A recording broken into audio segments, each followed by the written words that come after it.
Yeah. There we go. We love those moments. Getting started Good morning. very early. Good morning. Good morning. It's a Melbourne morning, is it? This morning? Yes, it is 7:15, bright and early. What's the weather like down there? I have to say, I remember, and I don't normally ask the weather, but I always remember the weather. It was the thing that, people would say to me, it's like 4 seasons in a day. And I was like, oh, whatever. And then I lived there. We did have a few days that were like that. A little bit earlier in summer. We've had some pretty like high 20s, sort of dipping into 30s this summer, but but then we've been followed with rain, so it's been a bit everywhere. I think that's kind of what's happening everywhere across the globe. A lot of my friends, so my Texan friends, if you guys get to see this, huge love to you right now, because I know a lot of them are without power. And snow has hit hard. I saw some of the photos from my gorgeous girlfriend's house, and I have never seen snow like that in Austin, Texas. That's just crazy. Yeah. So we are living in some pretty interesting times. Welcome to the decision table. We are here just having conversation. I'm so excited to have you here because I haven't seen you for ages, by the way. So it's really nice to catch up. Like, how's the family? Are they doing all right? The family is doing well. I am now uncle to 5, very soon 6 nieces and nephews. So the Inglesas tribe has expanded somewhat. Oh my gosh! And it was already big already, so That's right. For context, everyone, I'm the second of 5 boys. So there's and they're all boys. We were driving a Tarago before they were a popular people mover. So I was going to say, you're not going to say cool, because I don't know that Taragos have ever got cool, right? No, I was very glad for like the double air conditioning, the aircon that works as powerfully in the midsection at the front. But anyway, gosh. Mum and Dad are keeping well. The world has been a little bit in the air because of COVID. There needed to be some house selling and moving. I saw that. Amazing. Yeah. Wow. So I think that Mum and Dad are very due soon to sort of put their feet up and go for a little. But otherwise things have been really good, thankfully. Yeah. Well, huge love to them. And like I said, I'm excited you're here on the table. We've been having conversations with amazing humans, awesome humans, I call it, across the globe. And I think, one of the amazing things is that, we come with different perspectives, and, we've had different lenses that we look through on the table. And our lens on January was all around white paper that I'm writing, which is the need for a new approach to leadership. I really believe there's time for something to change across the leadership landscape. And so that we had an amazing conversations throughout January. And then this month, our lens that we're looking through is the lens of what I think is the importance of the muscle of human intelligence. And so for me, what that really truly means is the data we have as a human, whether that's from, maybe it's how our brain is wired, our intelligence that we have through the academic side of us, whether it's through the decision DNA of how we've wired ourselves into it through environment, maybe even today, looking through the lens of the creative side of us, and going, how do we become more important, intelligent? How do we exercise that muscle? What does that look like? But also, I think, what are some of the things stopping us from using the creative side of us? And then you said an interesting piece, and I really do want to address it. And I've got it right here because I didn't want to change your words. I wanted to use your words. And you said in school, the teacher would ask a question, and I counted to 5 before I put my hand up. I don't know how much of that I've lost over the years, but I was bullied for my intelligence. We have to go there. Tell us more about that piece. Sure. So, part of so my mum and dad are both teachers in their own right. Dad teaches the numbers and the accounting stuff, and mum teaches or was teaching English and literature. And so I had that set into me like fairly early on, and not in some rigorous way, but in the sense that there was a love for learning. And particularly as far as if you were going to talk about the narrative of home life, there was this idea of let's have conversation. Yes, it's not just a world of eat your greens. It's a world of, well, here's how we see it, but let's discuss it. Everything's open. And so I feel really grateful for, at least, shout out to my mum and dad for raising us to be curious minded. And wanting to see the way something works and to argue, could it be better? And so when I was within an academic environment, because I was there being engaged, you didn't have to convince me when a teacher was presenting information that what they were saying was important. That was my premise. Yeah. And so whereas, these days, or not these days, but I think that there was at least, some of the class that would be sort of going, oh, this subject's boring. My friend calls it scholastic apathy. If I love that. If people are already switched off and it's like, well, the other part that needs to be done is, prove to me that I should be engaged, prove to me I should be on the edge of my seat. Whereas I was already sold out. And so in that respect, I think that I was considered conscientious, yes. and I wanted to show up to class and I wanted to be there because the world is full of possibilities. That's the stuff that's exciting for me. To the point of bullying, it just sort of meant that, like, because I knew that I had questions and because my brain is going king, at all these different things, I want to follow a train of thought and I want to see where something goes. But there are other people that might not be necessarily wanting to give rise to that sort of curiosity and that what if. And so I think that I had to, at least for my own sense of, fitting in, had to be, oh, okay, I know that you have questions, but give someone else a chance. Yeah. Did you find that held you back? Did you keep growing that quietly on the side? Were you like, how did that develop for you? I feel like it shifted for me. So one of the things that happened is that I moved schools in grade 6. In year 7, I was, and so at the beginning of high school, I was heading into a year where I was considered, quite academic as far as the maths things were concerned. And I was put in an extension program. And during that time, our family had a car accident. We were rear-ended in a car. I had whiplash for 2 weeks. Everyone was okay, but I had these 2 weeks of like basically laying around and sort of going, I still have all these numbers going through my head while I'm trying to solve these problems. John, why don't you have any friends? And so part of me sort of started going, well, I can keep doing what I'm doing or I need to shift.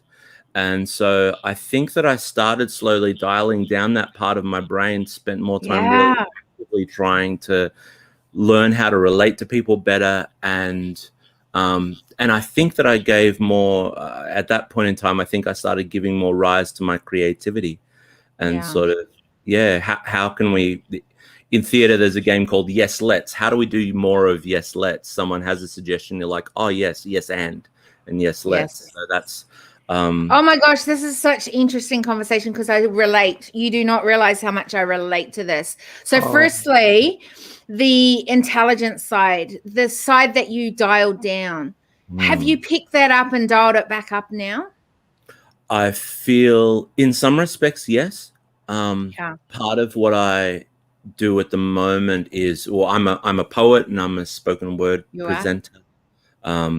And the work that I've been doing to sort of help fund my fund the art, Yes. has been in sales and customer service and such. And so I worked at Apple for a couple of years and JB Hi-Fi and these places, and it was established that I was good with people because I'm actually listening to them. And so I turned my interest towards, I think that I developed more empathy because I wasn't just paying attention to my inside world. I'm sort of going, okay, let's turn that attention to the world around us. Let's see where the lines are connecting. Yeah. But here's the problem, and I think there is a problem, that we need that intelligent side of you just as we do of other human beings, right? Like, I feel in a lot of ways, those that are smart, those that think different, those that have a brain that is firing off in all cylinders all the time, right? Hence, I relate to that piece. Often we have to dumb that down so that we can then communicate. But really, how do we not dumb that down? Use it, because I think there's so easy right now with humanity for us not to think for ourselves, but to be like sort of like let the systems make our decision, or let the government leaders choose what our world is going to look like, or those around us decide for us, even though within within humans there is such intelligence. And I think there's one interesting thing that you also said in the comments when we were having that conversation, was the tall poppy syndrome. You see, if others are smart, there's a lot of people that'll pull that smartness down. And that's why I wanted to kind of have this conversation, because I think it's so easy to step down rather than to step up or bring people up to that. And what I'm trying to do with the work that I'm doing right now is I really want us as humans to think for ourselves, to exercise the muscle of human intelligence, because I actually believe it's a secret advantage for us to function the most effectively we can when we actually can think for ourselves, use that data to be more effective. But I think that it's really easy to come back to where the majority are and maybe not bring those on, because you brought up a great insight there, which I've seen so much, is that sometimes because we're so intense, sometimes because we think at this level, it's really hard then to communicate to those that may not think that way. And so we have to bring that back. And I'm sure that's what you're starting to do or have been doing through the spoken word. Yes. Would you say that's right? Absolutely. So, I mean, one of the things that I said about telling people when I go out to, schools, and so I go and do presentation things around poetry now. And my belief is that everyone has a garden inside their heart. And the way in which we're feeding those things is through our engagement with the world. And people might say, that the mind is all up here, but I think that there's both that's going on. Yeah. And so I would offer that, the example that I have is, the way in which a memory can hit a person, and sort of, you can be taken back, 20 years just by a word or a line in a song, that kind of thing that can go, oh, I remember, all of a sudden I'm back there, And so our minds are, very, very rich. Our hearts are very, very rich places. I tell in one of the stories that I tell that, there's a room inside my heart where the 16-year-old version of me has never stopped laughing. There are, there's lines from songs that we can recount, even if we haven't heard them, if they come on the radio, we know them straight away. So I think that I feel like part of it is that there's this aspect of recollection of memory and joining of those dots that people need to be giving time to, and not just pushing aside, to actually allow these things as they come up to sort of go, oh, if I trace that, where does it go back to it, or where does it go forward to? but beyond that, I also think that people ought to be considering what is the story that they are holding for themselves and for the world to be true. And so for myself, I suppose that when I was growing up, you had this dual narrative of my parents raising me within a faith framework where they say life has inherent value, and yes, there is struggle, but be hopeful, and and believe that everything eventually comes to good. And then you have this worldly narrative of too tall, too smart, too much, not enough, and all these other things. And so there are these choices that people need to be making about, when I step out into the day, what story am I choosing to live? Yeah. So as you step out in your day, what story are you choosing to live? Well, right at the moment, I to be honest, and we didn't That's go all we do here is be honest. This is what there's no judgment on this, literally on this table. Like, I think that this is why it's important we're having these conversations, because I think there's so much more context to why you live and what you think and how you're thinking. So so jump in. Yeah. Basically, I was doing carers work. I was an NDIS disability support worker. Yep. Know all about that. Yep. For 2019, and I had some really, really wonderful clients, and then I set about burning out. And I had some assessments. They said, John, you're only getting 3 hours of sleep in a night. You're your brain is working too hard in the evening, and your heart and your liver aren't getting a chance to relax. So this, I think that 2019 was me discovering my threshold. 2020 has been discovering my capacity again. So currently in my day, I'm heading out there and sort of going, well, what do I have the energy for? And what is the small good that I can do today? How might I be an encouragement or that I feel like there are times when people absolutely have the energy to, go, that's the mountain, I'm going to climb it, and that kind of get up and go. And then there are other times when I feel like the time that I'm in at the moment is, how am I cultivating the earth in front of me now? Yeah. And so I feel like, bless the type A people that want to, go out. I may be one of those. Bless you all. No judge me. All right, no judgment. No, not at all. Bless those people, and but because my physical and my mental capacity at the moment is for less, I am choosing a level of action that is still cultivating, but is slower, or is more at earth level rather than aiming for the stars. See, I love that, because I think that actually that is smartness. That's us. That's you realizing what you can do, can't do. And I think that this is a real conversation that we need to talk around, is the whole thing of, brain fatigue. I think just like everything, when you've got intelligence, you've got to, just like any muscle, at times stretch it, at times work it. But there's times we need to rest it to give it recovery. And I don't think we talk about that enough. There's a lot of mental health issues going around right now because, I believe that we are on Zooms all the time. So all of a sudden we're inside, we're on the screen. I have to wear these things now because I get really sore eyes otherwise. We're stagnant and sitting, and, that's changing our body types and our posture, the whole thing. Yeah. I had a conversation with a friend of mine, a single mom, very successful, 6-figure salary, all this thing. And she says, I feel numb, John, like what's going on? And, like very, by all measures, climbing the mountain and doing really, really well. And so I said to them, and so I returned with the premise, your heart is a garden. If all you're doing is planting potatoes, then it's not a garden anymore, it's a farm. And so what are you doing to plant roses? Like, where are the things that you're doing in your life that are for rest, that are for play, that are for joy?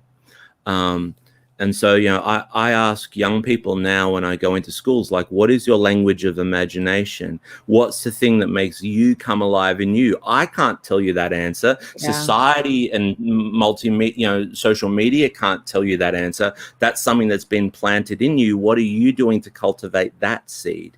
And so it's interesting you bring that piece up, because one of the things that I have really enjoyed over the last little while this year, like literally this year, I mean, I was doing it a little bit, but it became priority every day for me to do.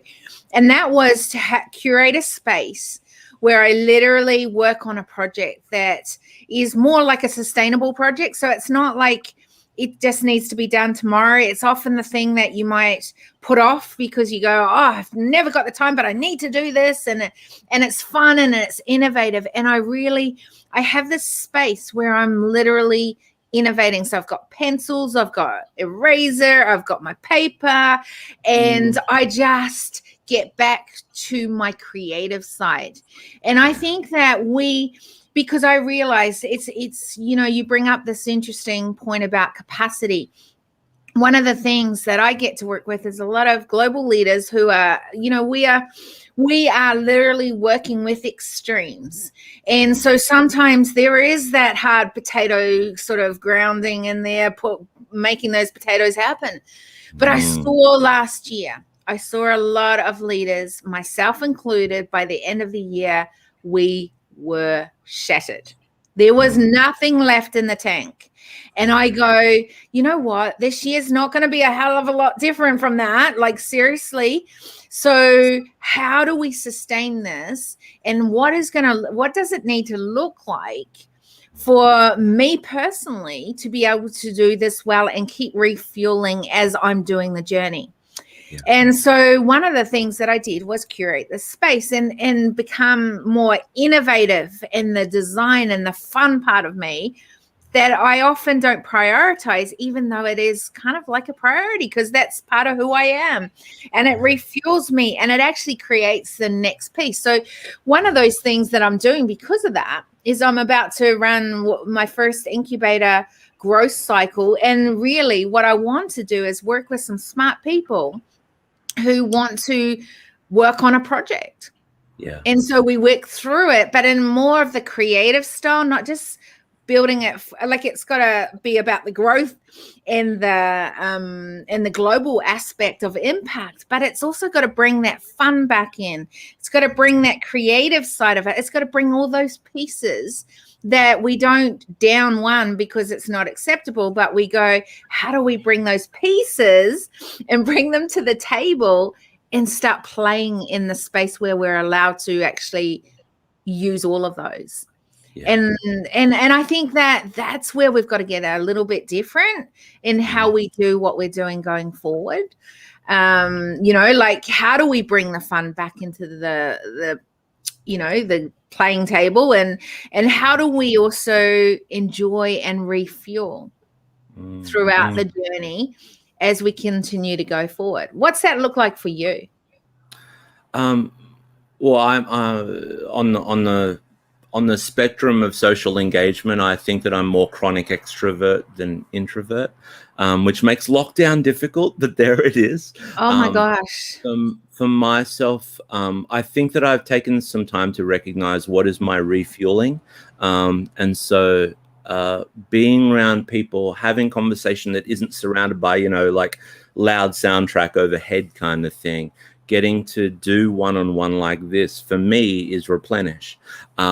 Heading out and being in nature, and I now live close to the coast, and I've never lived bayside before, and so there are ways and times in which I'm taking for myself, recognizing, like you're saying, that this is refuel. This is time where, yes, that there will be a season and a moment for me to outpour and to output, but what is my replenish and top up? So I find that with faith, with family, with being creative, with sometimes it's even just watching comedy on Netflix. There'll be these little things to change gears, and there'll be these little things to serve as things to help me get along further. because I can't just look at the task and say with enough grit that's all I need. It's like willpower is great, but you also need your people who are going to support you, the things that are going to fuel you, the places where you can rest. And so I wrote up a question series around basically becoming like a game character like Mario. I was like, cool, what's Mario. What are the cherries along the path? Where are your level ups? These sorts of things. Oh, I love that. So, and so for myself, I think that I'm recognizing what sort of rhythms are good for me, at least during a day-to-day. There are other people that like to think of things in terms of a month or a week and what's going to be an appropriate, like, where's my Sabbath? Where's my stop and rest day? Those sorts of things. I don't think it's prescriptive for everyone, but I think that everyone should take some time to be doing some reflection on what's going to be good for them in that. Yeah. I so agree with you on that. And I think, it's really easy to just keep doing what everyone else is doing in that way. And just, it's sort of like get in that rat race of life, right? And I think that one of the things that this pandemic has done has allowed humanity to slow down, whether you wanted to or not. And I think, interesting enough, like you said, you're what did you say? Something extrovert, like chronic extrovert. Chronic extrovert. So take the other extreme. I'm the other end. Like I'm a major introvert, but I have a big vision beyond me. And so because of that, people see me and go, "There's no way you're an introvert." No, I just don't let my outside world determine who I'm going to be, because I go, my impact is meant to be greater than what and for me, introvert is actually, there's a lot of limitations to it. There's a lot of goodness to it, but there are a lot of limitations to it if you let it. Yeah. So talking to a new person, having a conversation isn't actually always easy for me. And yet I'm really good at it because I've worked hard on that muscle. I've worked hard to be able to do it, right? Yeah. I don't know. And I'm sure that there are a lot of people who are grateful that you're taking the time to, run this session and get people thinking about these things. I really like that there's a gentleman called Jeff Crabtree, and him and his wife. Oh yes, I know who he is. Sydney. Yeah. So Jeff ran a book called Living with the Creative Mind, and that one of the best images in this book, I still need to get all the way through it, but it's this multiple sort of signpost image of recognizing what is a person's ideal setup. And so, there are some people that the thing that will energize them will be, put me in a room where I can throw around paint and have 5 canvases on the go and dial up the music and bop around, and that will be their. That sounds cool. I like that. So there might be that end of the spectrum that wants the mess and the flurry and the collaboration, and then there are other people whose space of genius or best sort of creative output is, a quiet room, a typewriter, a clear desk, the children gone for the day, and that kind of thing. So here was the crazy thing. I got to interrupt. When you said throw it all on there, I was like really excited. And then you go, oh, but there's going to be lots of people there. Okay, now I want out of that room. and then you go the quiet room, and I was like, okay, what would I do with a quiet room? What would I, So isn't that bizarre? So sorry. Yes, keep going. No. But this is just it. Like, even when I talk about that, you already have the yes, I'm turned on by that. No, I'm not. And so the fact that you're recognizing, if your life was a set of, up and down sort of sound desk dials, that there are some things that you could play with ideally that you'd really settle into, and then there'd be other things that would feel like, oh, this is a struggle. I walk in now to a place like the Apple Store. I worked there for 2 years. I walk in now. I have no idea how I did it. Absolutely none, because there's thousands of people coming and going every day, and I love people, but there's so much, environmental noise around it is too much for me to still process. So in that respect, even just sort of going, okay, what are going to be, what's going to be the ideal time of day? What's going to be the ideal space for me? If we are going to brainstorm how to, level up in the world, where is that space of meeting that's going to be ideal for the most people?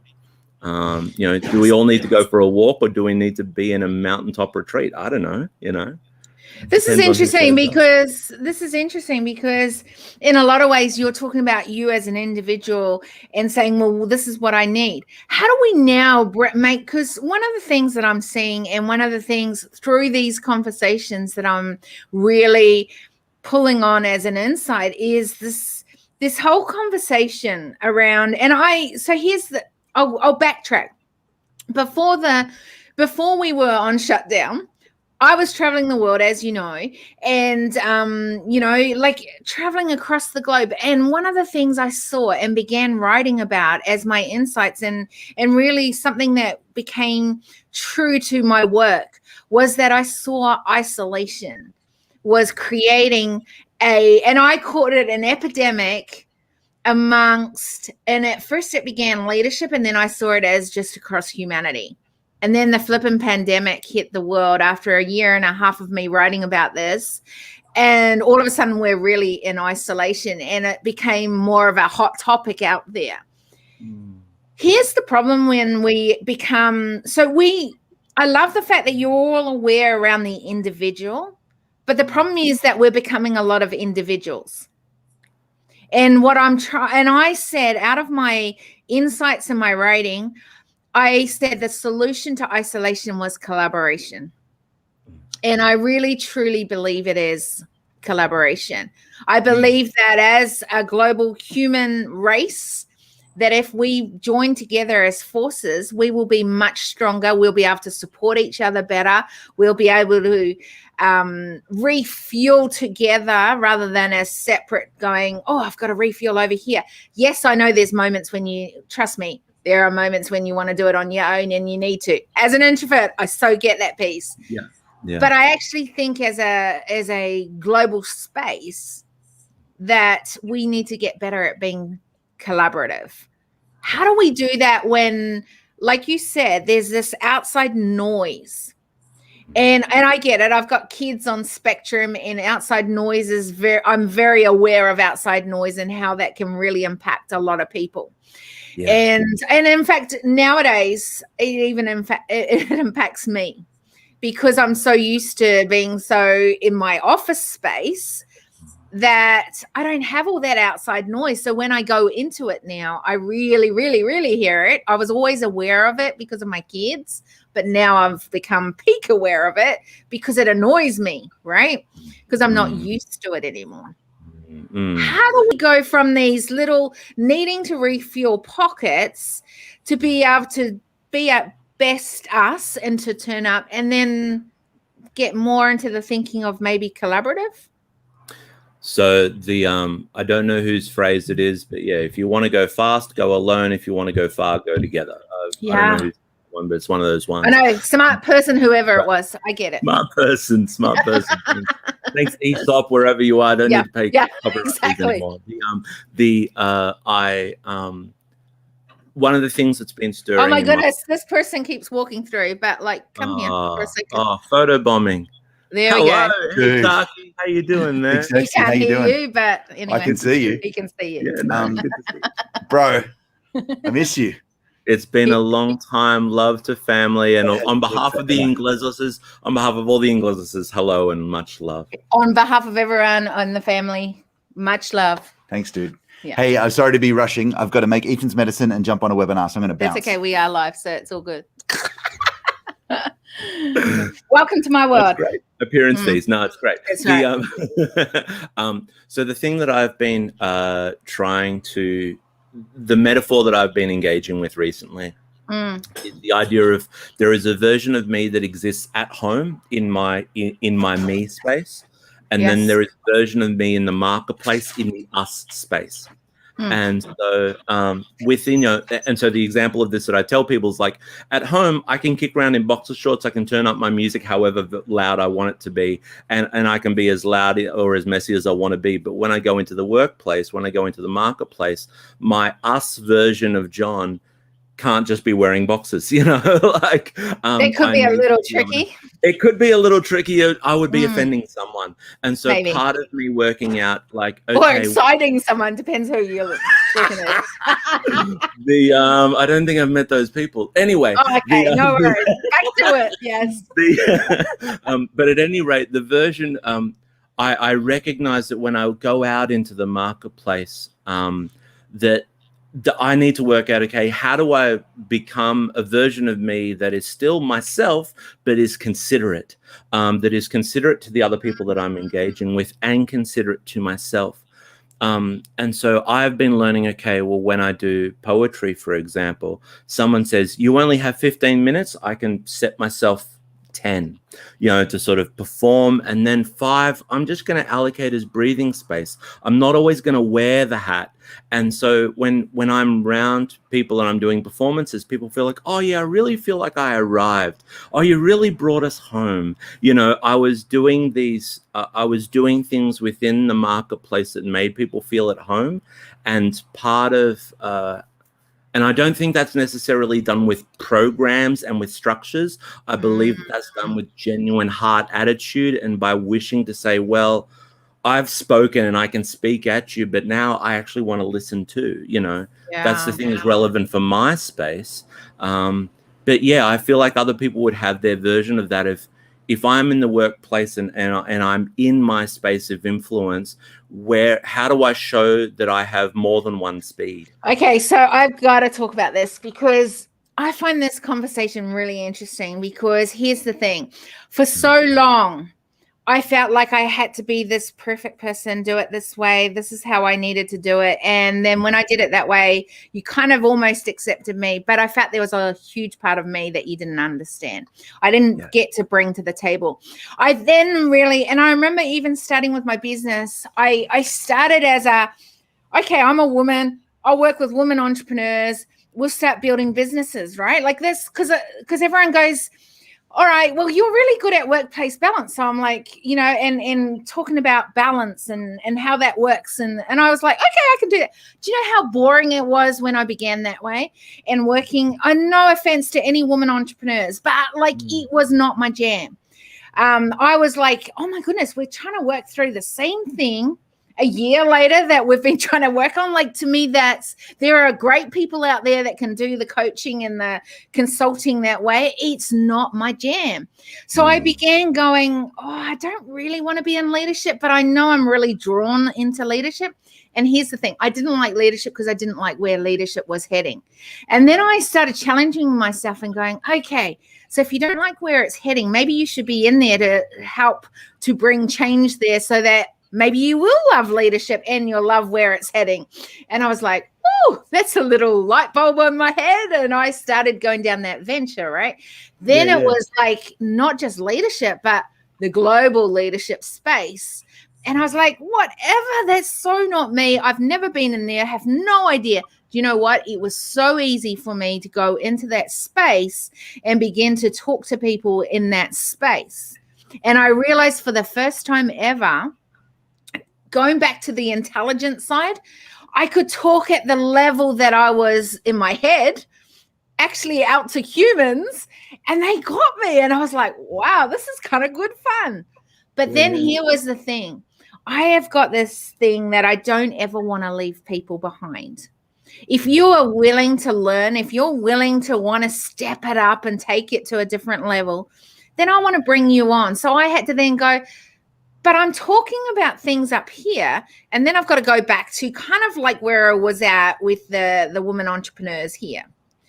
And it was beyond women entrepreneurs. It was just, leaders and stuff like that. But I was like, I feel like I'm a split personality. I get to be this person over here. I love this person. And over here, I've got to be this person here. And I was like, I don't want to do that. I don't believe you get the best when I do that. So how do I bring a message that can be talk at this extreme over here. So at top decision tables or at the face line of humanity, and be able to bridge that gap and be able to actually be about everything that I am and be who I am and turn up who I am, right? Yeah. So if I felt like wearing boxers outside, I would wear boxers outside. So here's an example, like it's a really random one, but I was on a conversation yesterday and someone said to me that they always saw beanies as someone who was dodgy. And I go, I've never even thought of that. I've worn beanies, I've worn bandanas, I've worn headpieces all my life. I just love it. And there was a time where I didn't do it because it wasn't so cool or the thing to do, say in corporate or in the business world. And then I thought, but if I'm to be true and to turn up to who I am, then I need to be that in everything that I do. And so hence the beanie today. I was like, okay, this is the day for a beanie because like I love wearing beanies. I'm not dodgy. For the record, anyone listening to the replay, I'm not dodgy, but I love to wear beanies. So here's the thing. I think it's interesting you can put these two. I couldn't do that. Like I couldn't be that John. Well, I can't be John anyway, but you know what I mean? Like I can't be that John and then that John. I'm Carrie Marie and you get me the same. I mean, you've seen me off screen to on screen. This is me. Like I'm just me. And I think that too often we've had to become what everyone else has wanted us to become rather than using, and for us, that the God-given design in us to use it to the most effectiveness that we're meant to be and bring our purpose and whatever that is in life and to use it for good and change into whatever it is, you know? Yeah. And so, I feel very strongly about this because I went on a journey on this, right? And that's just it. Like, I feel like there are times when, you know, what has served your purpose initially, you know, going out and doing the, you know, women entrepreneurs, that might have served for a season. And then it's like, no, it's not that. It's a global market. I don't know market. if I really did, actually. Well, I'm sure it did, actually. I'm sure it did. I think it's incredible. Like I'm part of the Melbourne spoken word community. Shout out to any of my friends that are watching today. But the thing of, within that space, one of the things, if you're going to talk about expectations, is that when I go along to open mic nights, that's the one where they sort of go, here's your 3 to 5 minutes, bring whatever, we're just here to receive. One of the things that happens is that a lot of people feel like they need to bring the turkey, is what I call it. And it's where it's like, I've only got 3 minutes, but I've been thinking really hard about this huge thing, and boom, here it is on the table. And within those spaces, and particularly in competitive space, I was seeing people that were doing up these epic pieces, cramming it all into 3 minutes. And by the end of it, everyone feels like, man, that's a lot of turkey around the table. And then I walk in and I brought frog in a pond or fairy bread. And people are like, wow, I haven't had this flavor in so long. Isn't this wonderful? So that's what I think ingratiated me to people, is I was reading what else is on the table at this moment, and so what is appropriate for me to bring. I recognize that my offerings, it would be I'll go back the step and say, if everyone always expected me and I expected of myself to always bring the turkey, I would be a very, very tired chef. And it wouldn't be true to me. I had an event where I was being asked to present the title piece of my book, If the World Were Upside Down, and I wanted to bring this very, very happy what if kind of TEDx talk kind of piece, but a friend of mine had passed away, and so I had arrived at this gig in tears. I was driving there in tears, and I knew that I had to perform. I said, look, I can't do the happy piece today. I'm going to do something different. And so part of giving myself the honesty and permission to be real with my audience and authentic at that moment was to say, no, today is not a happy day for me. This is what I'm going to bring instead. I'm still blessing you with something, but this is the flavor. And so I feel like, you know, we're not going to have learned anything from last year if we go straight into 2021 with this idea of the world is going to be we're ready to do exactly the same flavor, and everyone's going to be able to, get back up to fifth gear again. I feel like instead we really should be giving space for team members, employees, colleagues, creatives, and saying, where are you at? What is still in your pantry? What can we pull together here? And if you were to bring something, when I've hosted events before, I will ask the person who's performing, what can you give us that would bless us at the moment? Beautiful. I give them no other rules, aside from time frame. I'll say, well, what would be a blessing for you at the moment? What would be a blessing for us? Bring that. And it makes the room so much richer. To your point of journey of like taking people who are, there are some people at the start of their journey and there are other people who are, well and truly established. I've been learning for myself that I'm not a frontline fighter. I'm a water boy. I sit on the sidelines and I sort of go, you're doing a great job, kind of thing. But I recognize that there are times for me to be in the front line and to be, putting a foot down and planting a flag. But, my role in the collective ecosystem is to be an encourager and to be asking, hey, how are you going? And so, yes, I can do these other skills, but they're not my natural place. My natural place is. But we need people like you in the collective that are, like you say, encouraging. Because, you brought up an interesting thing when we did have that conversation around the tall poppy syndrome. If there's one thing I'd love to eliminate here in Australia, it's the tall poppy syndrome. Well, to that point, it's. If we were going to jump in about that, I would say that. So the reason I bring that up, just for context of where you were at, because I think that it segues into it, is the fact that tall poppy syndrome isn't about encouraging one another, isn't about having, going, hey, you're doing awesome. I'm here. I'm backing you. Keep doing your great job. Like, that is not a norm, right? Yeah. Because the tall poppy syndrome is the thing where people pull people down. That's if you're doing well.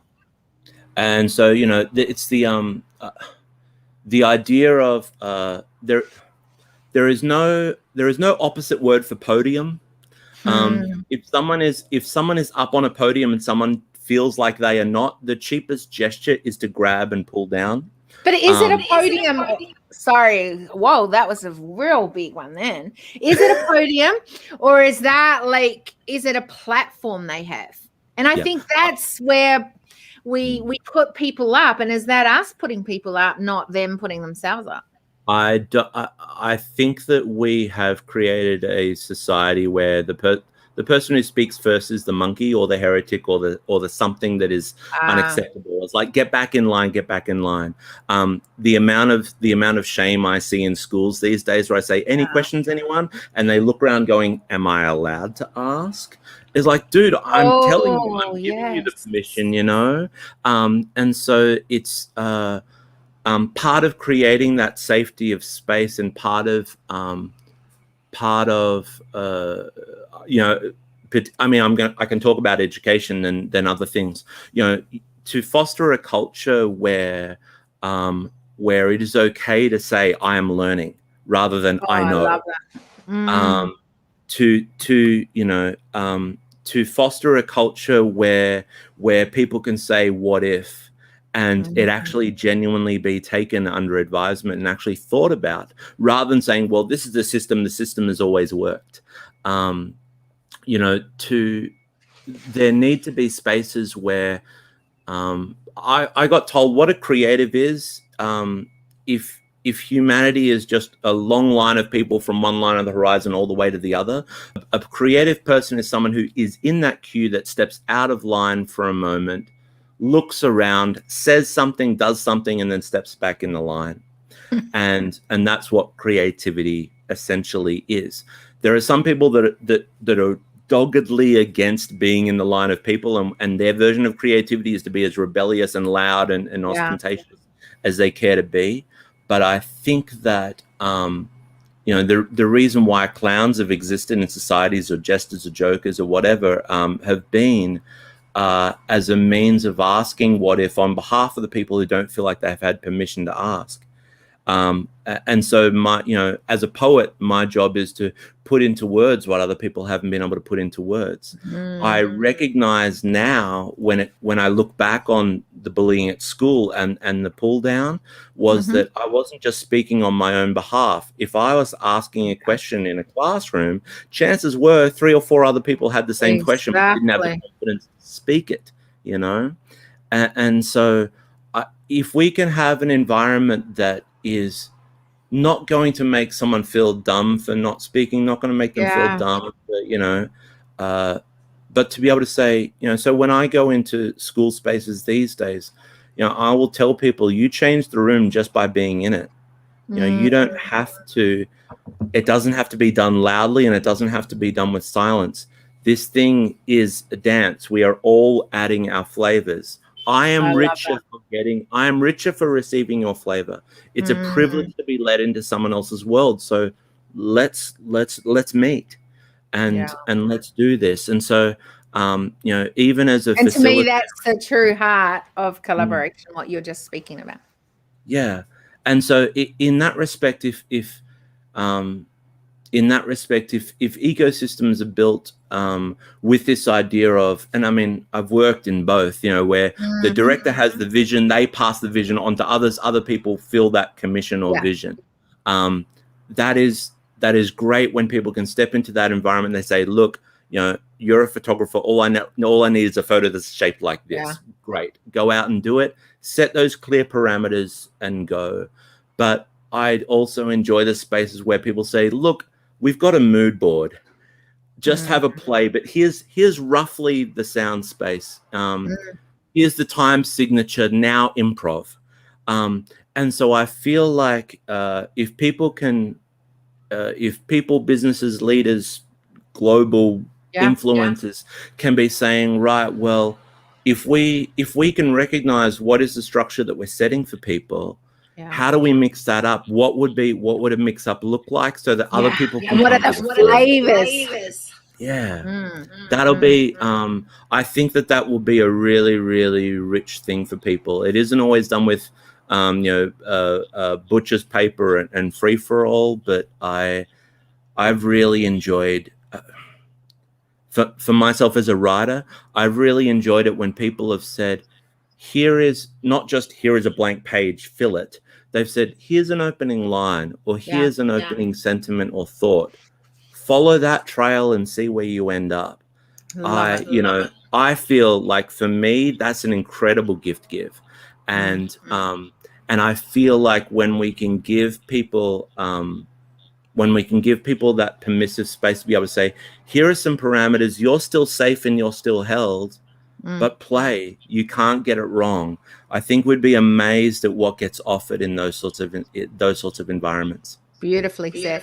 Okay, so I want to give you the space for you to give us some spoken word. Okay. How much time do we have? I know you can do it within 3 to 5 minutes. So bring it. 3 to 5, that's great. I'm going to give my signature piece, if that's okay. Perfect. This is a piece called Sunday Lunch from Memory. It's a piece that we were told to invite to tell a story of family, but in the form of a recipe. So this is, I think, kind of relating to what we've been speaking about anyway. Perfect. But here it is. Ingredients: 2 parents, 5 sons, 1 yaya and bapu, grandma and grandpa, 1 old house in Albert Park, 1 red Mitsubishi Nimbus. Method: there should be no method to making Sunday lunch. There's variation and nuance, of course, but the key ingredients remain the same. My yaya used to say, "Metto matti," by the eye. It was how she made all of her meals without measuring. Metto matti, metto matti. So you prepare the boys. Iron shirt and pants, comb hair, brush teeth. Last toilet visits. Is everybody out? 2 parents load 5 sons into a red Mitsubishi Nimbus. We sit and stew in Sunday traffic, listening to Beatles, Beethoven, Billy Joel, or we sing our own songs. Arrive in Albert Park, just down the road from St Kilda, based in fresh, nearly beachside air. Push open the iron gate, wind the doorbell, wait, wind again. Peep through the mailbox slot to see Bapo lumbering up to the door, be greeted with a scratchy kiss, add a sprinkling of your best limited Greek. Esi, gala, are you well? Gala, efkaristo, well, thank you. Sagapo, Bapo, I love you. Sagapo, yanakimo. Kick off the shoes, run down the corridor, past the radiator, fireplace, and football playing on the television. Greet Yaya with as much affection as she can handle, with cooking implements still in hand. Prepare customary Sunday afternoon drink. Mix 1 part apple juice with 1 part Tarax plain lemonade, thus making homemade apple cider. This is the nectar of kings, or at least beloved grandsons. Prepare the table. Long knives for the adults, short knives for us. Squeak back wooden chair across lino flooring, and Maya Yaya's crocheted handmade tablecloth she made without a design, protected under a thick sheet of plastic as only Greeks can do. Call in Bapu, leave Sunday afternoon football to crackle and pop on the television, hold hands, say grace, kick brotherly knees under the table, soak in everything. Pass that bread basket, that margarine brand that doesn't exist anymore. Fill the plate with as much as you can. Roast chicken, roast beef, roast potatoes. Sunday lunch is ready because the whole room smells like roast potatoes. Every Sunday when we are there, my Bapu eats too fast. He hiccups and tells himself off, muttering under his breath, shut up. Every Sunday lunch, I swear. And we laugh because we're just kids. So have seconds, always. There's always room for more, always. Offer to do the dishes, always. Thank you, with a kiss, always. She's had 2 knee reconstructions and she still refuses not to make lunch for us. I am a child, laying across the floor in front of the radiator fireplace, my small fingers tracing every surface in front of me, the curved wooden leg of the coffee table, the intricate leaf pattern woven into the carpet. My yaya brings out a glass jar full of chocolate-covered hazelnuts, the perfect dessert. Efkaristo, yaya, thank you. You see, we are fed by far more than what we can eat. Light streams through lace curtains, lighting my Bapu's hair thin and white, my Yaya's hair thin and grey and so curly. I am looking at a picture on the wall. It's a cottage, surrounded by tall trees, standing by still waters. I don't know where it's from. I think it must be heaven. This place here is heaven. I am so safe. I am so full. I doze off gently, warmly, to the sound of my grandparents sitting overhead, speaking quietly in Greek. I cannot understand a word they are saying, and now I wish I did. I miss them. But I remember all of it. Sunday lunch from memory, metomati, by the eye. We are so loved. We are so loved. We are loved without measure. Thank you. Thank you. Wow. That's the power of memory. That's the power of imagination and spaces where people are invited home. When I perform that piece, I tell people, paint your images over my words. Wow. Amazing. Like, seriously amazing. Firstly, if people want to know more about you, where do they get to find out more about you? Sure. So there'd be a couple of places that you'd find me. As a poet, John E. Poetry will bring up my Instagram and my Facebook. On YouTube, I am John Inglezos. I am doing a program called The Speaker Journey, which is about helping people tell their stories and tell themselves better. And so that's a 5-week program that I'm taking people through presently.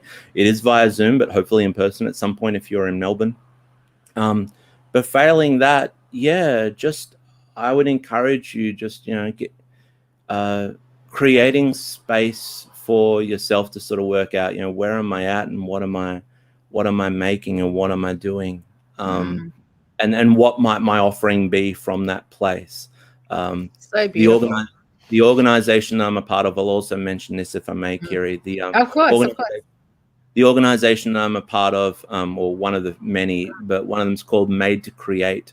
And it's about helping people thrive in their inherent creativity. So I'm part of the core team with that. And the workshops that they've been running and the gatherings that they do when we have been able to do them have been really, really beautiful times. And it is that replenishment that you're talking about. So if you are in Melbourne or if you are interested in those, please look up those. Yeah, thank you so much. I know our time is running out. Well, it's actually run out, but I do ask a question of everyone. And I want to say first, because I'm busting to say it, but for me, what I'm taking from our conversation today is literally just the fact that creativity creates experience as well. And I just think that sometimes we forget in what we're doing how to create that experience and bring in that creativity as part of it. And I want to think, how can I do that more effectively in what I'm doing? And how can I take that, like, and I feel like it's like confirmation to what I said earlier around this whole incubator, which is the growth one. But it's around this bringing creativity and space to bring all these pieces that we've talked about today. We've gone everywhere on this conversation and I've loved it. Totally loved it, because that's when you can do all that and then that becomes who you are. I think there's so much power in that. And I think that you brought that to the attention today so strongly and reminded me of how we need to bring all those pieces back into being and being really confident in how we then turn up with those pieces. And I think that was the strong thing that I got from it. What did you get from our conversation today? What are you taking from it? For myself, I find it affirming, that, you know, I don't have some high qualification in these things. I have a whole bunch of lived experience, but that people are hungry for creativity and to be thinking imaginatively, and that people of influence are ones that are considering, well, how do we do this thing better? And I would encourage you, if people are around or encountering folks that are either, you know, neurotypical, creative, you know, think outside the box sort of folks, grab them out for a coffee and pick their brains, because there's so much that people have that we benefit from sharing with each other. And so for myself, I'm reminded yet again of just the joy of it is of just, you know, coming together and stirring the pot together. Because have you had fun stirring the pot today? Have you? I've found this really, really rich. So thank you so much for. You're so welcome. Thank you for coming and being a part on this table. Like, seriously, I've loved just reconnecting, because we haven't talked for a while, but also, like, I love when smart people are able to bring some of that creative side of that smartness into the pot, stir it around, and then go, what can we come up with? How does that look? And what do we do with that? And I feel like we have been able to do this on this conversation today. So I'm so grateful for you, John. I'm always grateful for you as you continue to keep learning on and evolve as you do. Like, you're bringing your spoken word, you're bringing the photography, you're bringing the smart thinking around that and mixing it together. And oh gosh, it's so exciting watching you as you unfold and as you become more confident to bring that out in whatever the way that needs to come out to the world. And I love watching you and your journey. And you know, I've really loved having you here on this. So thank you. And I don't think this will be the last time you're in my world of what I'm doing, because I think one of the things that has also come out strong from our conversation is the fact that we need to bring creatives into this kind of collaborative space as well. And I'm trying to think, how can I do that in more of a way as well after having this conversation with you? So, we're all important, and it's all those flavors that I think help to really shift the dial from problem to solution across the global landscape. So you're a part of that solution, just as I am, and just as everyone who is listening or going to listen to this. So thank you. Appreciate you. And I'm going to end this broadcast because it's been a long one today, but we are awesome and it's been amazing. So thank you. Appreciate it.